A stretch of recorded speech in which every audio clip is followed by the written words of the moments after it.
2017 से 21 अप्रैल 2011 तक रहा। हैरोल्ड गारफिंगल, जिन्हें कि हम समाजशास्त्र में एथनोमेडोलॉजी के जनक या रचनाकार के रूप में जानते हैं। तो चलिए फ्रेंड्स, बात करते हैं हैरोल्ड गारफिंगल के बारे में। एथनोमेडोलॉजी शब्द के आविष्कारक या रचनाकारक अमेरिकी समाजशास्त्री हैरोल्ड गारफिंगल ने प्रतीकात्मक अंतःक्रियावाद के सामान्य ढांचे में निर्जातीय पद्धति शास्त्र, देखिए निर्जातीय पद्धति शास्त्र एक ऐसी विधि या पद्धति के रूप में जानी जाती है जिसे लोक विधि विज्ञान, यानी कि लोगों के द्वारा अपनाई जाने वाली विधि का विज्ञान को हम क्या कहते हैं, लोक विधि विज्ञान या निर्जातीय पद्धति शास्त्र कहते हैं। और यहीं पर इन्होंने प्रतीकात्मक अंतःक्रिया की बात की। तो प्रतीकात्मक अंतःक्रियावाद यानी कि सिंबॉलिक इंटरएक्शनिज्म, यानी कि एक प्रतीक के माध्यम से अंतःक्रिया को करने की विधि या प्रक्रिया को हम कहते हैं प्रतीकात्मक अंतःक्रियावाद या सिंबॉलिक इंटरएक्शनिज्म। ठीक है, गारफिंगल की शैक्षणिक पृष्ठभूमि काफी रुचिकर रही। वे न्यू स्कूल शिक्षण संस्थान में अल्फ्रेड शूट्ज के विद्यार्थी रहे। अल्फ्रेड शूट्ज भी एक हमारे समाजशास्त्री रहे हैं और अल्फ्रेड शूट्ज के बारे में भी यहाँ पर हम थोड़ी सी चर्चा कर सकते हैं। अल्फ्रेड शूट्ज, जिन्होंने अंतःक्रिया निष्ठता, परावर्तक क्रिया एवं अंतःक्रिया, जीवन जगत, हम तथा वे का संबंध,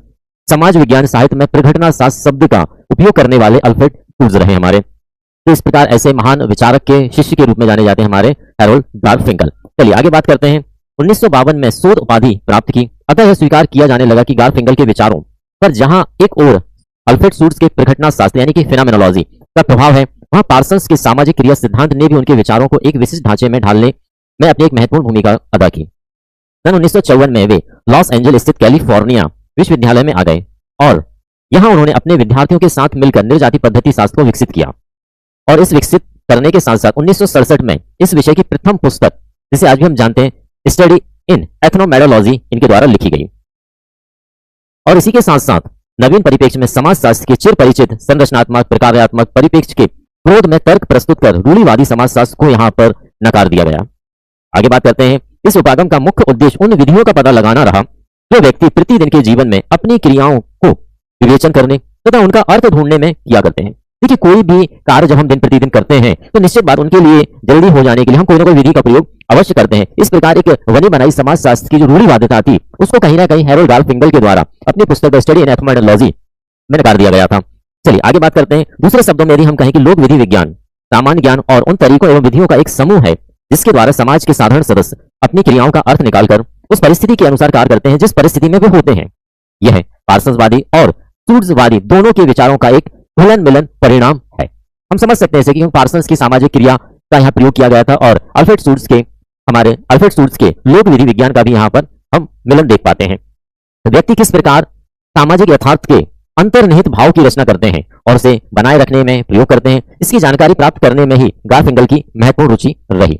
सामाजिक परिस्थितियों में व्यक्ति रचनात्मक क्षमताओं का प्रयोग कैसे करे, इसे उजागर करने के लिए गारफिंगल ने वह सामाजिक व्यवस्थाओं के प्रभाव पर केंद्रित समाजशास्त्रीय विचारणा, प्रमुख रूप से संरचनात्मक प्रकार्यात्मक उपागम की कटु आलोचना की। देखिए, संरचनात्मक प्रकार्यात्मक उपागम एक ऐसा उपागम है जिसमें बताया जाता है कि एक संरचना जो बन चुकी है वह संरचना हमेशा प्रकार को ही कार्य रूप में लाती है। इसलिए यहाँ पर हैरोल्ड गारफिंगल के द्वारा इसकी क्या की गई फ्रेंड, आलोचना की गई। इस उपागम के अन्य समर्थकों की यदि हम बात करें तो वे भी कहते हैं व्यक्तिगत स्तर पर होने वाले प्रतिदिन की क्रियाओं के अध्ययन को अपना केंद्र या मुख्य केंद्र बिंदु बनाया। निर्जाति पद्धति शास्त्री वार्तालाप, बातचीत, ये सूक्ष्म एवं विस्तृत व्यवहार अध्ययन पर जोर देते हैं। अध्ययन का यह व्यक्तिनिष्ठ सूक्ष्म स्तरीय तरीका मुख्य धारा समर्थक समाजशास्त्रियों के बृहद स्तरीय वस्तुनिष्ठ तरीके के पूर्णतः विपरीत है, जिनकी रुचि बड़े बड़े नौकरशाही प्रतिष्ठानों, पूंजीपतियों के बड़े बड़े कारखानों और श्रम विभाजन जैसे विषयों के अध्ययन में होती है। देखिए, निश्चित बात है, यदि हम समाजशास्त्र का अध्ययन कर रहे हैं तो निश्चित तौर पर हमें समाज के उस स्तर को देखना एक आवश्यक कार्य हो जाता है जहां पर हम अपना बहुत ज्यादा समय दे रहे हैं। देखिए, हम एक सबसे ज्यादा यदि देखा जाए तो हम समय हमारा समाज में ही देते हैं, तो हमें समाज की वास्तविक पृष्ठभूमि को समझना एक समाजशास्त्रीय दृष्टिकोण से आवश्यक हो जाता है। आगे बात करते हैं। गारफिंगल ने अपनी इस विधि का प्रयोग लॉस एंजल्स स्थित आत्महत्या निरोधक केंद्र पर आत्महत्या संबंधी मृत्यु के मामलों को विवेकपूर्ण व्यवहार में बदलने में किया। और इसी के साथ साथ अब हम इनकी कुछ विशेष अवधारणाओं के बारे में बात कर लेते हैं। तो मुख्य अवधारणाओं जैसे कि आपने देख लिया कि एक एथनोमेडोलॉजी एक विधि के रूप में इनके द्वारा दिया गया, साथ ही बात करते हैं इंडेक्सिकलिटी के बारे में। अब इंडेक्सिकलिटी की जब हम बात करते हैं तो इसका अर्थ यह है कि किसी भी बात या संकेत का अर्थ उसके संदर्भ पर निर्मित करता है। ठीक है ना, क्या है, किसी भी बात या संकेत का अर्थ जो है वह किस संदर्भ में किया जा रहा है उस पर निर्भर करता है। बिना संदर्भ के कोई भी क्रिया पूरी तरह समझ नहीं आ सकती। निश्चित बात है, जैसे कि हम कहें कि आप बाइक से जा रहे हैं, कहीं चश्मा नहीं लगाया, लेकिन सडनली यदि धूल भरी आंधी चलती और आपकी आंखें बंद हो जाती हैं तो निश्चित बात है आपकी आंखें बंद होने का संदर्भ क्या रहा यहाँ पर कि एकदम धूल की आंधी आई जिसके कारण आपको आपकी आंखें बंद करनी पड़ी। तो संदर्भ समझना अति आवश्यक है प्रत्येक क्रिया को करते समय।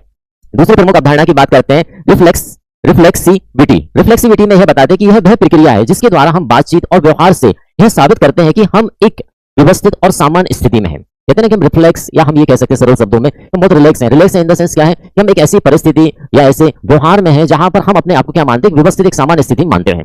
ठीक है, नेक्स्ट अवधारणा की बात करते हैं अकाउंटेबिलिटी पर गारफिंगल कहते हैं कि लोग हमेशा क्रियाओं को दूसरे के लिए व्याख्या योग या वर्णन करने योग बनाने का प्रयास करते हैं। हम कहते हैं कि हम कहीं जा रहे हैं इन द सेंस, तो हम वहां के व्यवहार को अपनाते हैं। तो यही रहता है, इसे हम क्या कह सकते हैं, अकाउंटेबिलिटी। यानी कि व्यक्ति यदि कहीं विशेष स्थान पर जा रहा है तो उस विशेष स्थान के अनुसार वह अपना क्या करेगा, परिवर्तन करेगा।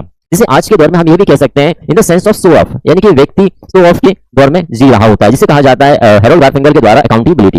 इनकी महत्वपूर्ण पुस्तक को यदि हम देखें तो 1967 में लिखी गई स्टडी इन एथनोमेथोलॉजी, यह इनकी महत्वपूर्ण कृति है। आई होप आपके लिए हमारे अल्फ्रेड गारफिंगल के बारे में हैरोल्ड गारफिंगल के बारे में जानकर काफी रोचक तथ्य जानने मिले हैं। देखिए, हम एक समाजशास्त्री के रूप में, समाजशास्त्री विद्यार्थी के रूप में यदि हम समाज में रह रहे हैं तो हमारा पहला एक महत्वपूर्ण कर्तव्य हो जाता है कि समाज में आ रहे निरंतर परिवर्तन को हम समाज के दृष्टिकोण से ही समझने का प्रयास यहाँ पर करें। तो जब हम समाज के दृष्टिकोण से समझने का प्रयास करते हैं तो हम यह पाते हैं कि कहीं ना कहीं संदर्भ का होना अति आवश्यक हो जाता है। Thanks for listening this lecture.